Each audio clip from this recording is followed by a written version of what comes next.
In this training video, we want to talk about the roadblocks to marital unity. How can we open up the closed road in our relationships, in particular in the marriage structure? Some marital statistics. In 2008, 51% of first-time marriages ended in divorce. The average age for a male getting married is 27.7 years old, and the female is 26 years old. The highest divorce rate in the United States is Nevada at 7.7 per 1,000 in 2005, which is followed by Arkansas at 6.0 per 1,000. The top 3 issues couples seek marriage counseling for are finances, communication, and sex. Genesis 3:7 through 13 is our passage. Then the eyes of both of them were open, and they knew that they were naked. And they sewed fig leaves together and made themselves loin coverings. They heard the sound of the Lord God walking in the garden in the cool of the day. And the man and his wife hid themselves in the presence of the Lord God among the trees of the garden. Then the Lord God called to the man and said to him, "Where are you?" He said, "I heard the sound of you in the garden, and I was afraid because I was naked, so I hid myself." And he said, "Who told you that you were naked? Have you eaten from the tree of which I commanded you not to eat?" The man said, "The woman whom you gave to be with me, she gave me from the tree, and I ate." Then the Lord God said to the woman, "What is this that you have done?" And the woman said, "The serpent deceived me, and I ate." The first roadblock to marital unity is self-will. Self-will. Adam had a clear commandment from God. He could eat from any tree of the garden except from the tree of the knowledge of good and evil. He was clearly told this. In fact, he understood this so well that he communicated that to his wife Eve.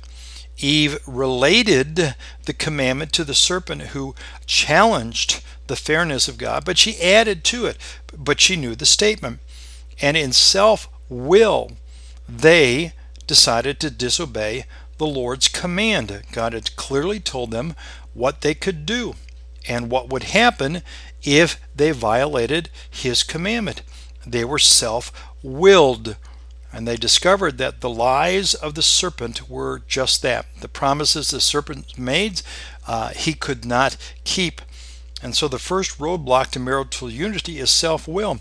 One person or the other in the marriage relationship wanting what they want, regardless of the consequences to the spouse. Self-will. The second roadblock is hiding. Notice in the text, after they went ahead and ate, they realized that they were naked, and they sewed fig leaves together, and they hid themselves in the garden. God comes along for his evening constitution, if you please, and fellowship with them, and he calls out, wondering where they are. God does not have to secure information. He knew where they were. He was giving them an opportunity to come forth and acknowledge what they had done. They tried to hide from God.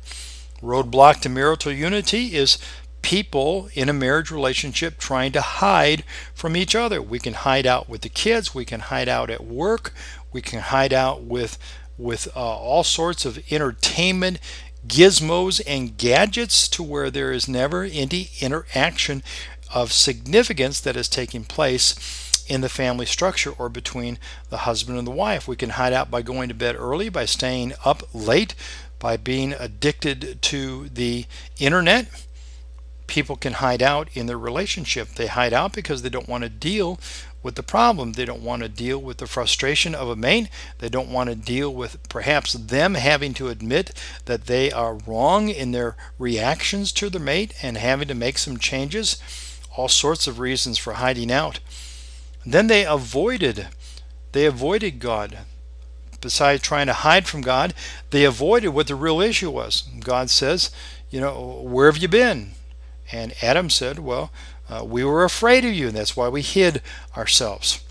Now, what happened that they were suddenly now afraid of their Creator? And God zeroes in, and he says, "Have you eaten from the tree of the garden, the tree of the knowledge of good and evil that I commanded you not to eat?" See, that was the issue. And couples can avoid what the real issues are. They can get so immersed, they can get so embrazened over minor side issues, which are generally the emotional reactions to the core issues. Instead of dealing with the core issues and being honest about what it might be or what they might be, we focus in on the subpoints like an outline. You have your main headings and then you have your A level. Well, people avoiding in marriage are down to the little dot I levels on the outline. For example, a wife is extremely upset with her husband because every night before he goes to bed, he has a bowl of ice cream while he watches the news. And when he comes to bed, they wake up in the morning and there's that bowl of ice cream, that empty dish sitting on top of the counter, right above the empty dishwasher. And she gets upset. And it builds and it builds and it builds until finally she just explodes on the situation. And the husband, is befuddled. You're so upset about an empty bowl of ice cream. What's the matter with you? In reality, that is not the situation. She is avoiding what the real issue is. I don't feel like you respect me and honor me. I work hard to keep the house clean to your standards, trying to please you, and yet you disrespect me by not even having the common courtesy to put that bowl in an empty dishwasher. Couples do this all the time, avoiding what the real issue is. And then finally, blaming. As you see in the text, God says, what's going on? Adam says, hey, if you hadn't given me this woman, would we still be in a perfect world? God turns to Eve and said, what have you done? Well, if you hadn't made all these creatures and that snake down there, everything would have been just fine. And couples can blame each other. Well, if you wouldn't do this. And instead of looking at themselves, removing the log in their own eyes before they try to deal with the speck in their mate's eyes, this blame shifting game that takes place. These are roadblocks to marital unity. These are roadblocks to marital unity. But there is hope of forgiveness and restoration. You take a look at the rest of Genesis chapter 3 there. First of all, everybody needs to accept personal responsibility for what they did. Avoid the blame shifting, avoid the finger pointing. Yes, I willfully ate of that fruit. Yes, I willfully believed the lie that God was being unfair. And then everybody has to accept God's provision. God clothed them with animal skins, the shedding of blood. Without there is no remission of sin. And then everybody has to accept God's punishment. Sometimes the punishment is short-lived, just for a season. Sometimes, like with Adam and Eve here, the punishment is I don't want to say eternal, but it's very long range. You and I live with the sin that Adam committed and the consequences of that. Ongoing punishment of God does not mean that He has not forgiven us. And then everybody has to accept one another. Instead of blaming each other, instead of saying, we are so thankful that God has forgiven us, but I don't know how in the world He could ever forgive you for what you did, that is unacceptable.